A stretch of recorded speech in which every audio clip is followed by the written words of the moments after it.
Hello everyone, welcome to channel. ಇವತ್ತಿನ ಈ vlog ದೇವರಿಗೆ ನಮಸ್ಕರಿಸುತ್ತಾ ಸ್ಟಾರ್ಟ್ ಮಾಡ್ತಾ ಇದ್ದೀನಿ. ಇವತ್ತು ಪಾಲಕ್ ತೊಗೊಂಬಂದಿದ್ರು ನಮ್ಮ ಮನೆಯಲ್ಲಿ.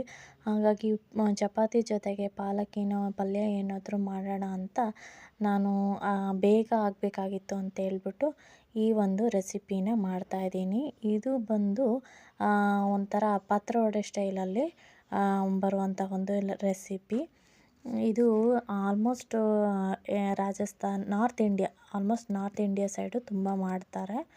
ಪಾಲಕ್ಕು ಮತ್ತು ಕಡಲೆ ಹಿಟ್ಟು ಹಾಗೆಯೇ ಸ್ವಲ್ಪ ಕಾರ್ನ್ಫ್ಲೋರ್ ಆದರೂ ಹಾಕ್ಬೋದು ಅಥವಾ ಅಕ್ಕಿ ಹಿಟ್ಟು.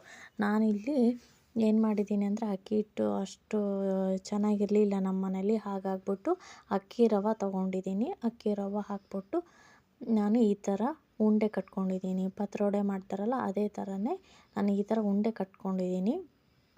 ಈ ಥರ ಕಟ್ಕೊಂಬಿಟ್ಟು ನಾನು ಎಣ್ಣೆಯಲ್ಲಿ ಬೇಯಿಸಿದ್ದೀನಿ. ಪತ್ರೊಡೆ ನೀರಲ್ಲಿ ಎಲ್ಲ ಬೇಯಿಸ್ತಾರೆ, ನಾನಿಲ್ಲಿ ಎಣ್ಣೆಯಲ್ಲಿ ಕರ್ಕೊಂಡಿದ್ದೀನಿ. ಇದನ್ನು ಕರ್ಕೊಂಬಿಟ್ಟು ಒಂದು ಕಡೆಗೆ ಇಟ್ಕೊಳ್ತೀನಿ. ಇದಕ್ಕೆ ಗ್ರೇವಿ ಸ್ಟ್ರಕ್ಚರಲ್ಲಿ ಬರಬೇಕಲ್ಲ, ಗ್ರೇವಿಗೆ ನಾನು ಏನೇನು ಹಾಕ್ಕೊಂಡಿದ್ದೀನಿ, ಟೊಮೆಟೊ, ಈರುಳ್ಳಿ, ಶುಂಠಿ, ಹಸಿಮೆಣಸಲ್ಲ ಒಣಮೆಣಸು ಹಾಕ್ಕೊಳ್ತೀನಿ.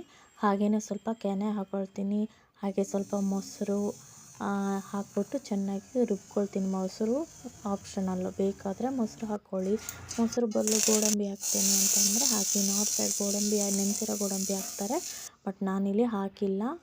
ಇಲ್ಲಿ ಟೊಮೆಟೊನೇ ಮೇನ್ ಇಂಗ್ರೀಡಿಯೆಂಟು, ಹಾಗಾಗ್ಬಿಟ್ಟು ನಾನು ಜಾಸ್ತಿ ಗೋಡಂಬಿ ಹಾಕಿಲ್ಲ.